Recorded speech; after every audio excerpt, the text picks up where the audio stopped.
She's a Mona Lisa. Everyone's lining up to see her.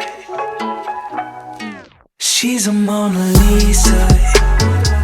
Everyone's lining up to see.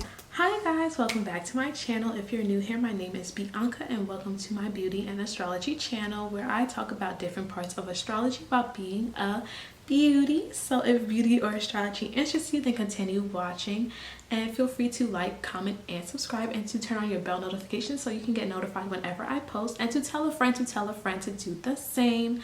And yeah, so by the title you can tell that this is the part 2 of my Jim Jones videos, and I will just be talking about the birth chart of the infamous cult leader Jim Jones. Just a quick disclaimer, do not feel threatened or nervous if you have any of these placements in your own personal chart. This is just me talking about Jim Jones's chart. Understand that no matter what your chart looks like, you have the option to follow your own free will and to make your own choices at the end of the day. So while you guys are watching me and enjoying me interpret his chart for you, please know that I have my own astrology reading business where I offer birth chart consultations, a lot of different forms of birth chart consultations where I can focus on your love life, I can focus on your career and finances, or we can do a full in-depth birth chart reading. It's really just up to you and what you want to focus on, and you can go ahead and feel free to check that out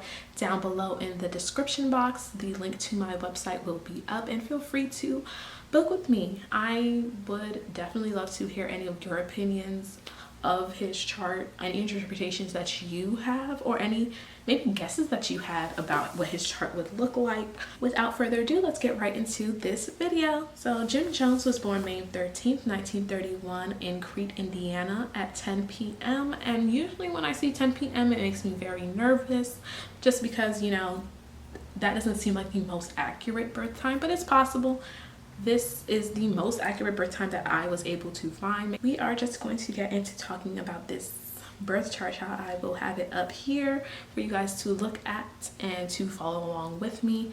And there's just a couple of things that I want to talk about, and please bear with me if I'm all over the place. Y'all know my mind go a million different directions. So the first thing I wanted to talk about was his Virgo Neptune in the 9th house, and not even necessarily what that meant for him, but just a refresher of when I was talking about Neptune in Virgo in one of my Neptune videos, and talking about that energy and what that energy had for the people who were born with their Neptune in Virgo. Once they started becoming of age in the 60s, once they got into their 30s, that's when you saw that Virgo Neptune energy really take hold, where the people were trying to create that dream of creating the perfect world. The people were trying to be of service to others. That's when that whole like Equal Rights Act started here, where the Civil Rights Act also started here, where people were just saying, you know, equality for the races, the sexes, and all that other stuff.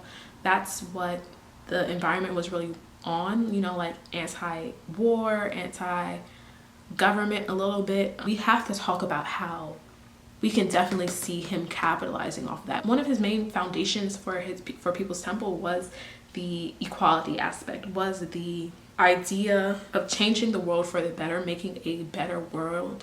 And in theory, Jonestown was that perfect world, was that perfect place that he wanted to create.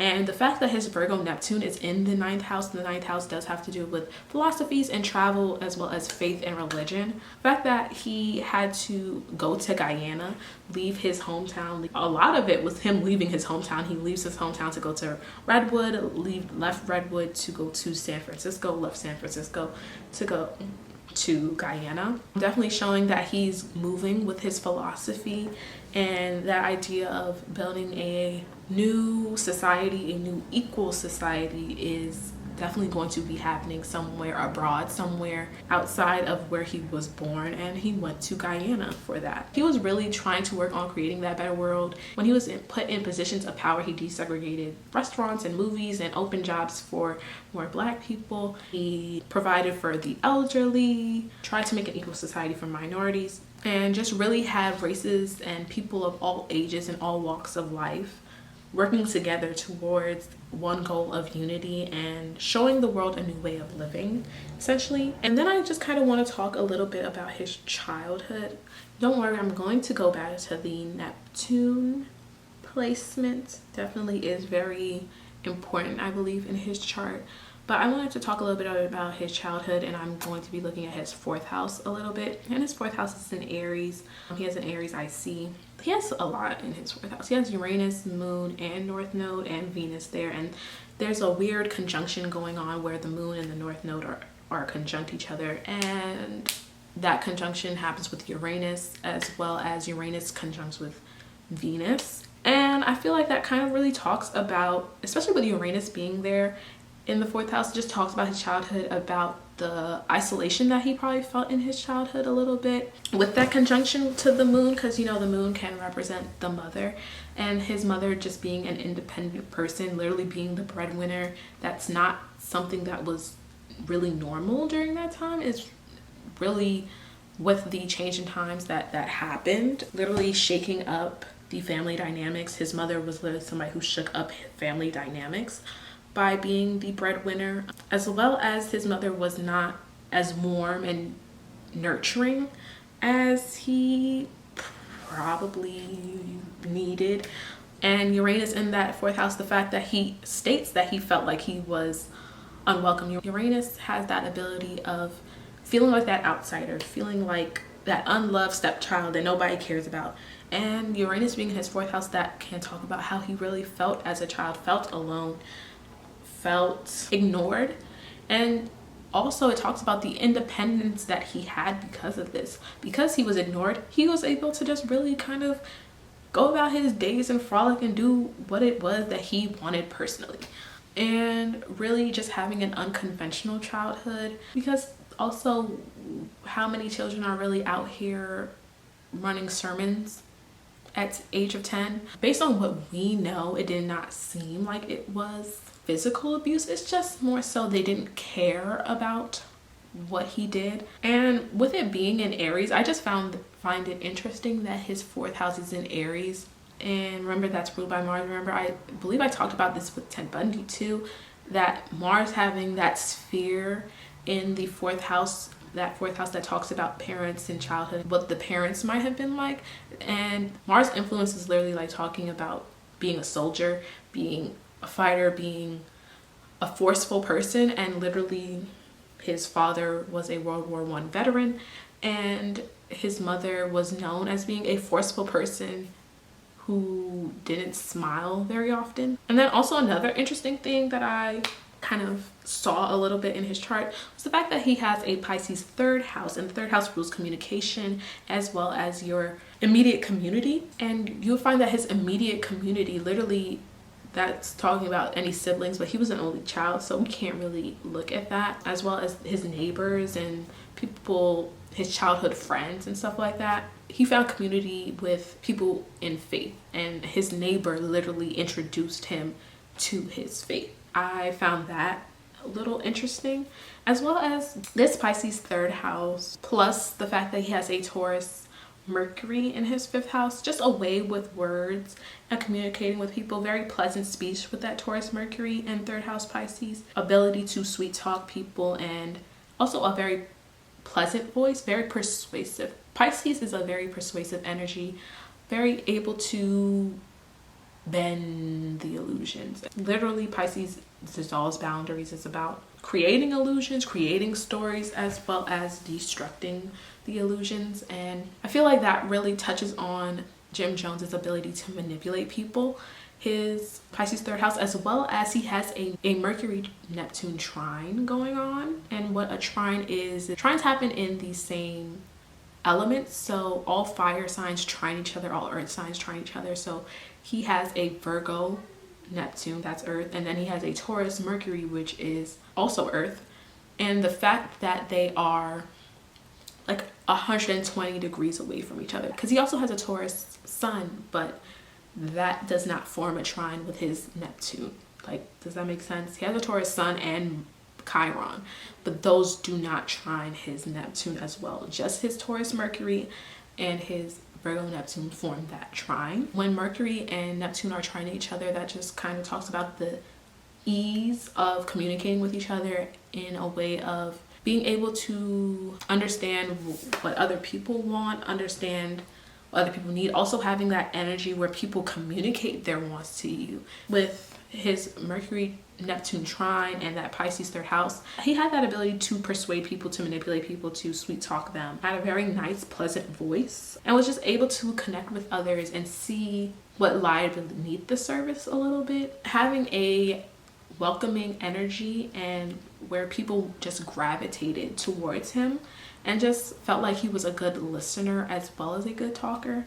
Taurus Sun and Mercury in the 5th house just really talks about having a slow and methodical way of speaking. I listened to Jim Jones speak and I've heard his voice, and it is deep, and just the cadence of his voice, it is kind of like he has a specific cadence and a specific speed. He doesn't talk very fast, neither does he talk very slow. It's kind of like a build up, like he's very excited to talk, a very smooth talker. I think I'm going to insert a specific clip of him talking so that you can really understand that a little bit more. Because they've got beautiful black skin, to work for half the pay in this state of California, to pay twice the rent, to be cheated every time they move, to walk in a department store and have everybody waited on before you get waited on. No, that's not love. He was just a very smooth talker, and with his sun being in the 5th house, in the house of self-expression, feeling very able to express himself, feeling very confident in himself, or at the very least he was able to have a confident front, especially because of his 1st house. What's going on in his 1st house? He is a Cap rising, so he has Saturn ruling his 1st house, and Saturn is in his 1st house, so the ruler of his 1st is in his 1st. So that just really talks about a very self-assured person, very confident in himself, in his own abilities, or at least the ability to come off that way to others, coming off as he is very self-assured in what he's saying, what he's talking about, as well as the dream that he's selling. That's very highlighted here. With his Cap rising and with his Saturn in the 1st house, he coming off very authoritative.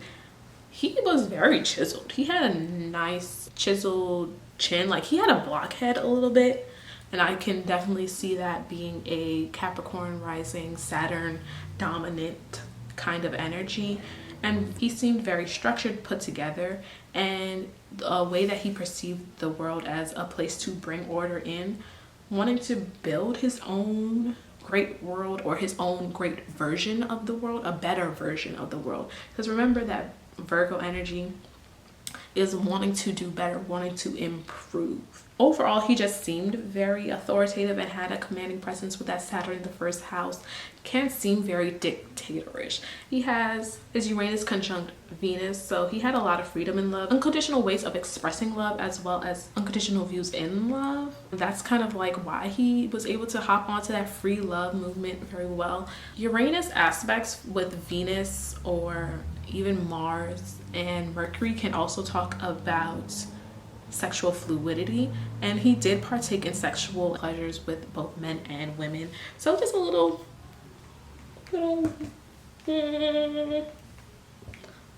with him. And just overall in relationships, going to have a love for freedom and being free and not being necessarily attached to anybody, and just a freedom in being able to do what he wanted to do. I mean, I think that just also talks about the Aries Venus energy is very childlike and playful in love, and not wanting to deal with anything that's too hankered down and serious, and wanting to deal with more lighthearted feelings. Having Aries rule over his 4th house and having the moon in his 4th house in Aries, you know, a lot of his emotional security can come from being assertive and being dominative and being in control as well, and can also touch on his emotions a little bit with random and unusual bouts of anger, because remember Uranus also conjuncts his moon, and random bouts of anger, random bouts of any kind of intense emotion and feeling things intensely. He has a Pluto moon square here where his emotions can get a little intense. In these cardinal signs, it's not like he's going to be feeling these emotions for too long. It's very quick, intense bouts of emotions that he doesn't stay in for long. And it's like his emotions could be very explosive one minute and then act like nothing really happened the next. Also wanting to talk about his views on love and his feelings on love. He had a Cancer Jupiter in the 7th house, and Jupiter in the 7th house can talk about having multiple partners, whether it's you have multiple partners while you're married to somebody, or divorcing a partner and marrying a new one, but overall having luck in that relationship realm. And he was always going to be kind of lucky in that. I know it sucks. Some people have the best luck in life and they don't deserve it. And he has a Libra MC, and again, another person with another Venus MC. So very likable in the public eye, very approachable in the public eye, very appreciated and relatable in the public eyes. And also having a Venus influence in his 5th house, the house of self-expression, also another house of romance and partnerships, an ability to attract other people to you, as well as Jupiter in the 7th house, having a lot of luck in partnerships. Remember that Jupiter, whatever it touches, it expands. So it's going to expand the love you got.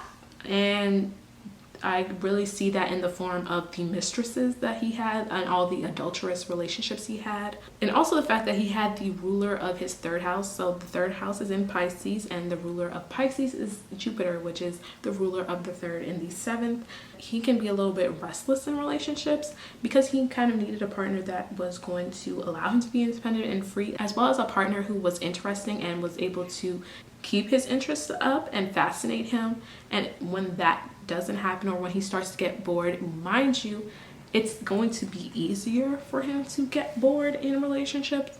It can just lead him to, it led him to cheating and coveting other people's wives. Also, a big thing that I saw in his chart is the fact that he would get involved in a relationship with somebody who was a nurturer, who really took care of people. And you can see that with the fact that he has a Cancer descendant. Also his 7th house is in Cancer. 7th house also again talks about marriages.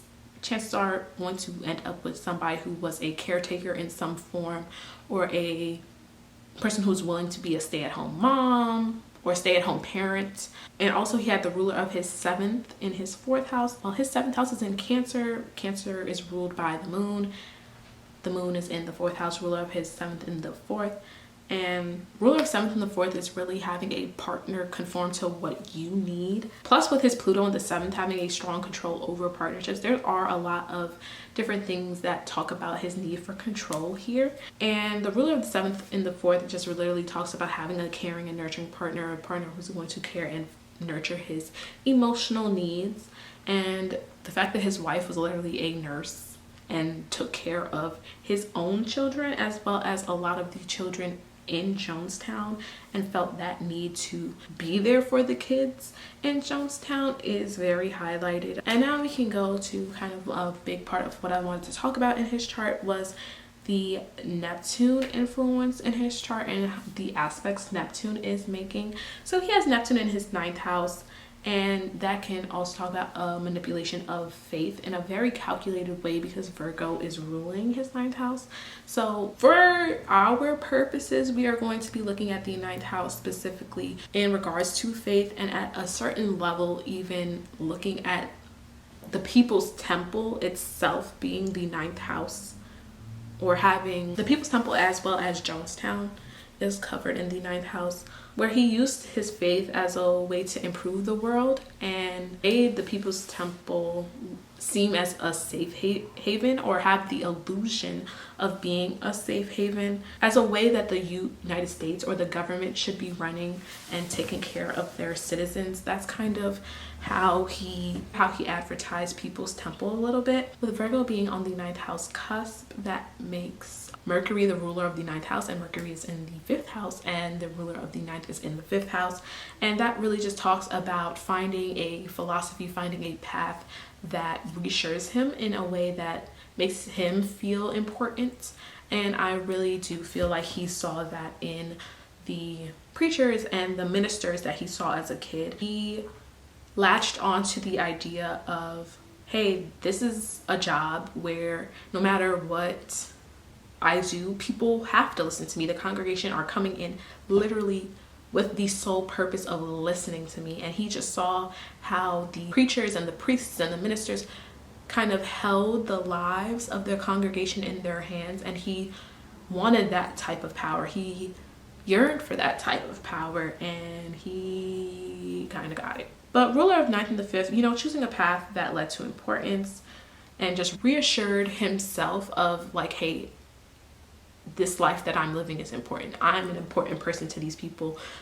By having people kind of depend on him, I feel like he kind of also had a very calculating way of explaining his faith. This is not something that I talked about in the video, but this was something that an ex-member did talk about, and talked about how calculated the People's Temple Church services were. I'm talking about how the choir sung at services before Jones even started talking, and the fact that the choir members had real soul, and that the whole congregation would be alive in these services, and they would have the choir sing a song about, you know, never heard a man speak like this, never heard a man have power like this, never heard a man blah blah blah like this, and they're all referring to Jim Jones. And basically people are just singing up his praises before Jim Jones has even walked onto the stage.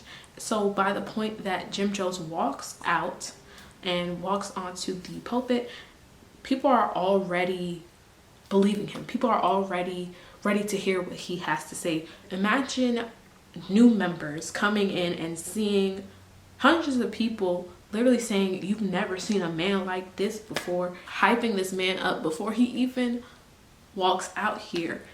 Of course, that changes your mindset of like what you are expecting. Like your expectations are high and you're like, there's no way that hundreds of people are going to be bamboozled by this man. So let me give him a shot.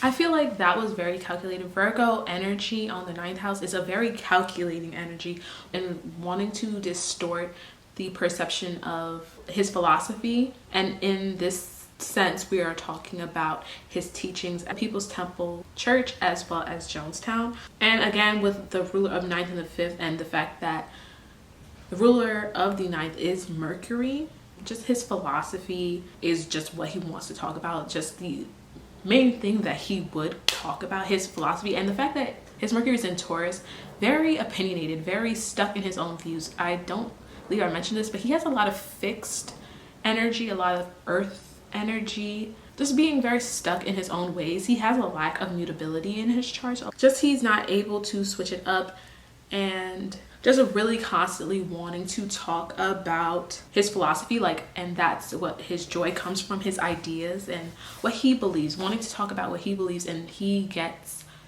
reassurance from that. He got reassurance from talking about his beliefs, all those tapes that he made, the fact that he recorded so many tapes on what he was saying over the PA system, and just making up stories. Just talk about the hypocrisy that he has with the Virgo Neptune in the ninth house. And hypocrisy is something that Virgo energy can really struggle with, and it can be hypocrisy with his philosophy, with his views, because a lot of the things that he was for or is for, he switches it up. At the beginning he was very much talking about the Bible and talking about God, and then he switched it up where it's just focusing on socialism and putting himself in the place of God. And he even states before that, like, nobody has the right to take people's lives away. And he always talks about the government rounding them up in concentration camps and taking over, and saying that we aren't going to just let them kill us. Just a lot of fear-mongering statements, when he's the one who ends up turning around and saying these same statements, literally sitting there and pretending that he doesn't have sex, but he takes advantage and abuses his own members and propositions his own members for sex often. The biggest hypocrisy was literally him saying, you know, in his early days that they can't kill us, like they're going to kill us. Who is anybody else to dictate when I'm gonna live and die? And then he literally goes and does that. Also, this grand trine between his rising sign, his Neptune, and his Mercury, and it's between 3 planets, usually in the same element or at least 120 degrees away from each other, which usually fits into them being within the same element. He has this Earth grand trine with his Capricorn rising, Taurus Mercury, and Virgo Neptune. And with this trine, basically it's just an ease with communicating, an ability to communicate his dream, a real ease with talking to people, and just having that authoritative demeanor that people just automatically are going to trust him, as well as the fact that that Mercury Neptune trine here, people are going to really fall for the illusion. It's an ease of selling a fantasy, selling a dream, understanding others' dreams, and then manipulating it so that they feel welcomed with you. They feel a sense of welcoming energy here. I also do want to talk about the fact that Neptune in the 9th house and that 3rd house Pisces energy, just trying to build a community that's very healing and spiritual and connected. Jim Jones was really trying to capitalize off of that. We are all one. We are all unified. Yes, we may look different, but we can see kind of past that. And that was definitely a big basis for his philosophy. And I feel like that's very important with that Pisces and also Neptune energy, where Neptune and Pisces really does want to dissolve the boundaries between you and me, dissolve the boundaries between material and spiritual, just dissolve any physical boundaries that are around. With that Cap rising, you know, he was definitely a dictator, him definitely being the one in control of the narrative. With that Mercury and Taurus, you know, he is very relatable to other people, very relatable to his contacts, as well as an ease with relating to their contacts. Remember that Taurus energy, Taurus is very fixed in their opinions and very stuck to their own ideas and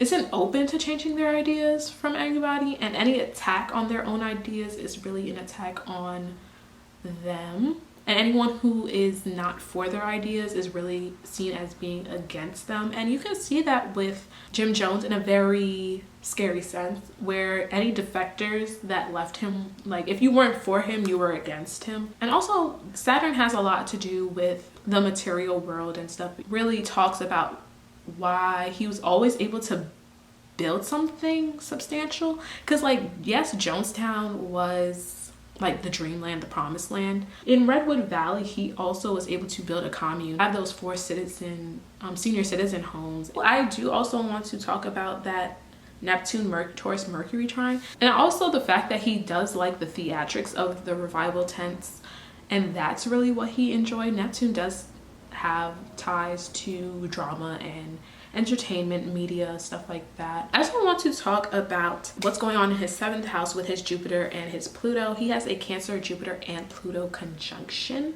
in the 7th house, which just talks about really great ambition and the fact that he just really wanted to do a lot of big things in life and getting a sense of emotional security from succeeding in life and doing something big. There's also an intense drive to succeed, and I feel like we can also see that in the way that he was so desperate to get more followers, to get more people to be part of his little crew, especially when he was in Redwood Valley and he was doing those cross-country tours. As well with his Mars in the 8th house, just talking about a very intense drive. People with a Jupiter Pluto conjunction, it's very important for you to not let that power get to your head. Remember, Jupiter is going to expand anything, and Pluto is generally like, and we're gonna say it's a negative planet, like, but it represents negative things or more secretive things that people don't want to talk about. It does talk about power and control and manipulation, and Jupiter conjuncting that can definitely explode that and over exaggerate it. And if you get too over wielding of your power, what can I say? But also with this Jupiter Pluto conjunction, it is very easy for the person to get a little fanatical in their beliefs, a little extreme in their faith and their spiritual teachings, can kind of die for their own faith. And with it all being in Cancer, it's because this is the caring and nurturing thing to do.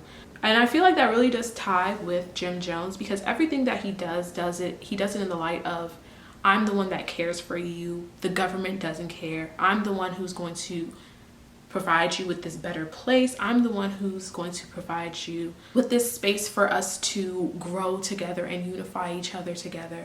And also with the Jupiter-Pluto conjunction, because we got to talk about Jupiter energy and the fact that Jupiter does talk about faith and spirituality and stuff like that, but also at certain points Jupiter can kind of think of itself as a god.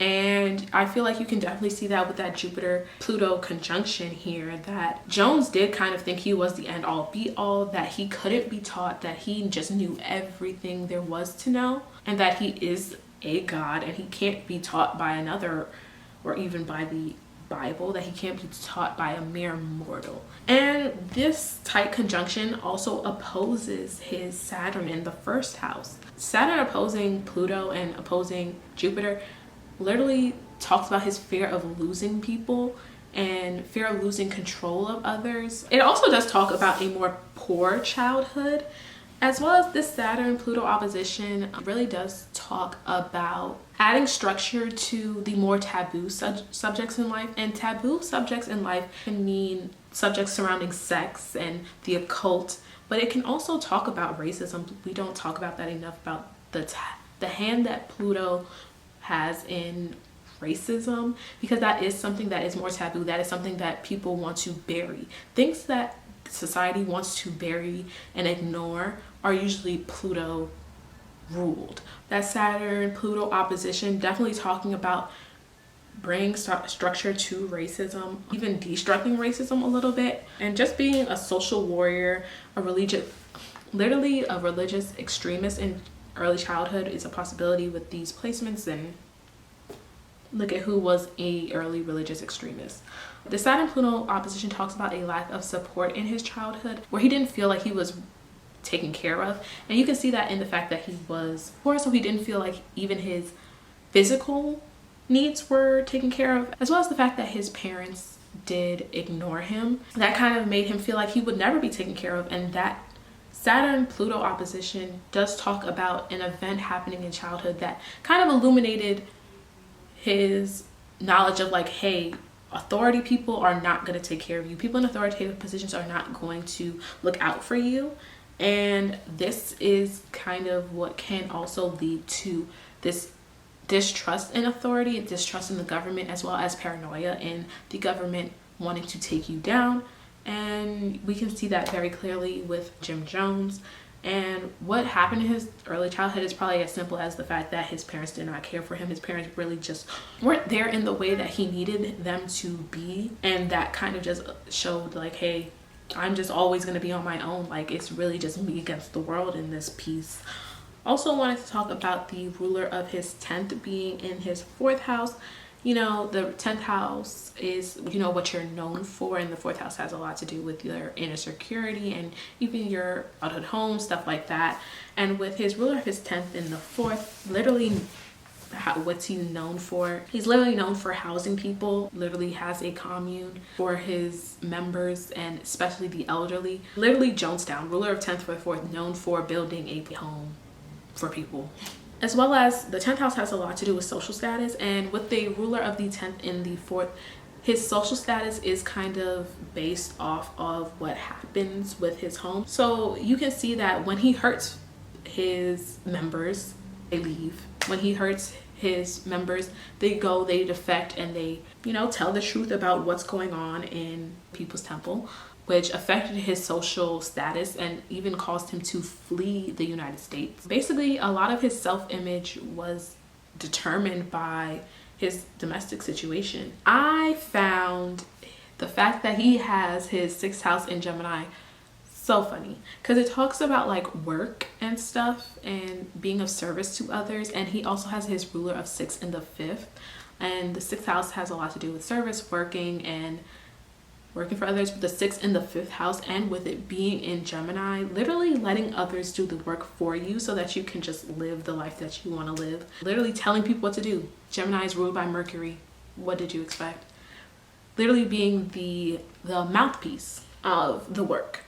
And that's really what he was. He was the mouthpiece of the work. He wasn't the one building anything. He wasn't getting a hammer and nailing some things down.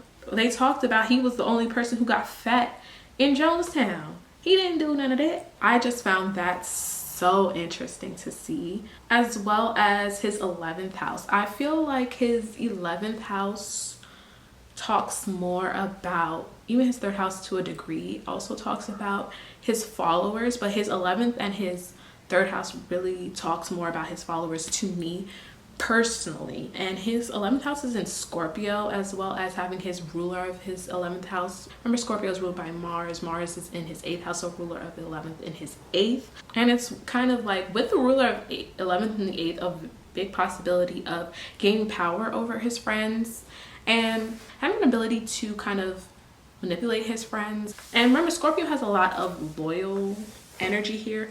Scorpio is a fixed sign. It's very loyal to like the point of obsessing a little bit. And he literally had a bunch of loyal followers and having a really deep, intense kind of relationship with his followers. And I feel like we can definitely see that in his followers, with them literally being willing to die for him, willing to kill people for him, and just willing to really suffer abuse. I feel like that's also another thing we got to talk about. Ruler of 11th and 8th, his friends going through abuse, child, and manipulation, and really just breaking down their psyche. Remember, the 8th house has a lot to do with mental psyche and your mind, your psychology. And with the ruler of 11th and 8th, really seeing that he could get into the psyche of his followers. And also there's a sense of betrayal here, or possibility of betrayal, and it's seen with like his followers leaving him. So he feels betrayed when his followers leave him,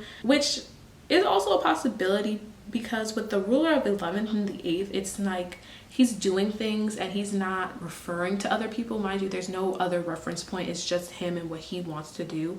It's kind of like either you're going to follow me or you're not kind of energy. And with this kind of placement, it's not friends that are going to tell you when you're wrong. It's not friends that are going to give you another opinion.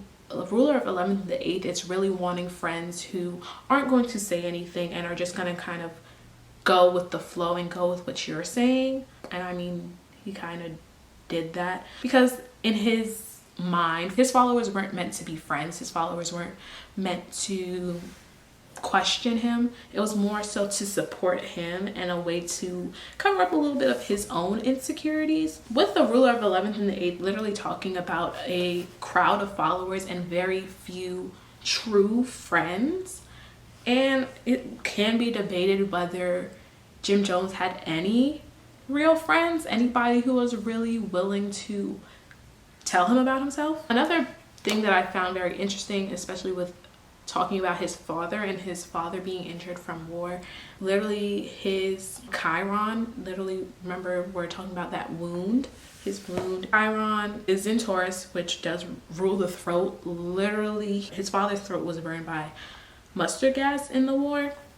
But it's not just that his Chiron is there, but his Chiron forms a lot of aspects to planets that are seen as like fathers in people's charts. Like he has his Chiron conjunct his sun, his Chiron sextile Pluto, as well as trine his Saturn. So, and literally his dad was wounded by war, so it's very interesting to see that. Jim Jones had his moon trine his Mars. Remember, his moon is in Aries, so literally a lot of aggression kind of in this placement. And his Mars is in Leo, a lot of fire, aggression, really passionate energy as well, which he's very charming and able to attract a crowd. There's a lot in his chart talking about his charming energy. Literally his 5th house in all them Venus placements and his 10th house in Libra. But this is also talking about his ability to really attract a crowd and be effortlessly charming. And I want to talk about his south node and north node. So he has his Libra south node in 10th house and a Aries north node in the 4th house. And you know, it's just talking about that he's learned how to compromise with each other, and like with his south node in Libra, you know, he's learned how to really compromise with other people and learn how to relate with others, as well as probably was a very known figure in a past life because of that south node in the 10th house. But this time in life, he's supposed to really be focusing more on what he wants to get in life and how he can be more selfish a little bit. But remember, he's not supposed to leave that Libra south node. He's supposed to take that energy with him and realize that he can still be his individual self and help other people at the same time. But this time he is overall focused on getting his own goals and achieving what he wants. And instead of kind of going for his goals in a more calm way, he's more passionate and intensity and fire and let's go right now. Because his moon is also conjunct his north node. So really he doesn't even feel like he would be emotionally secure until his path is aligned, until he has really figured out his path and he's achieved what he feels like he needed to achieve. Like he wasn't going to feel emotionally secure until he got that. Just overall a very determined person to succeed, very determined to have success, and the type of success that he would have would shock the world. Remember that Uranus is conjunct his moon and north node right now, and it's just really whatever it is he's supposed to be doing in this lifetime is going to shock the world in a very major way, and he legit does that. Also, with his north node being the 4th house, the fact that he definitely went somewhere else and started new roots, built a new foundation with Jonestown, building a new innovative home, a place that literally shocked the world. And what he was doing was just shocking in general, with the fact that he had a rainbow family. I don't like that term, don't want to say that, and had a church filled with people of all different races and members of all different races. That was shocking in and of itself. It's not just what happened at Jonestown, but his basis for the faith that he had was also a shocking one. One thing that I also wanted to mention was his moon square Pluto, where his dominating mother, his mother was just really the head honcho.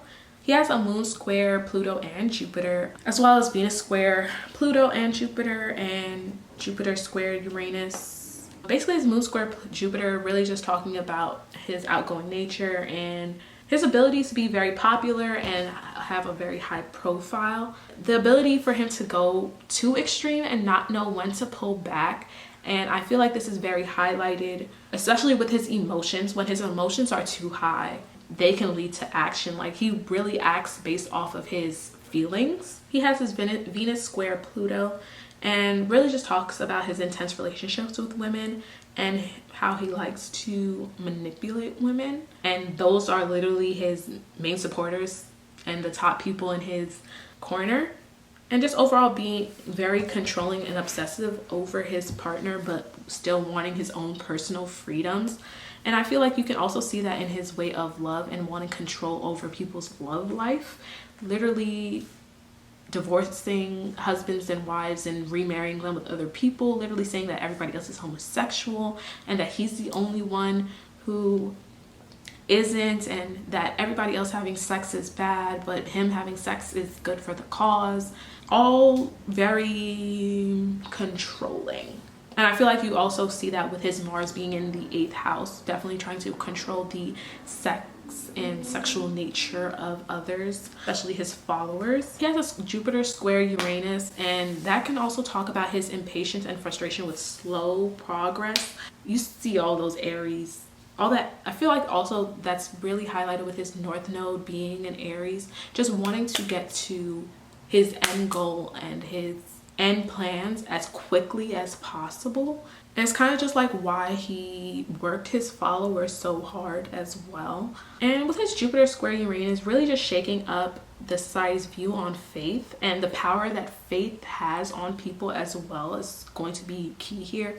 And just the power that priests and popes and gurus have on their followers. I feel like that definitely, if it wasn't illuminated before, it is really illuminated now to see what one man was able to convince or force people to do, like force hundreds of people to do in essentially one day. The drive that they had and the belief that they had in him to literally leave their homes, go to campaigns and campaign for random people and just the amount of things that he was able to get his followers to do.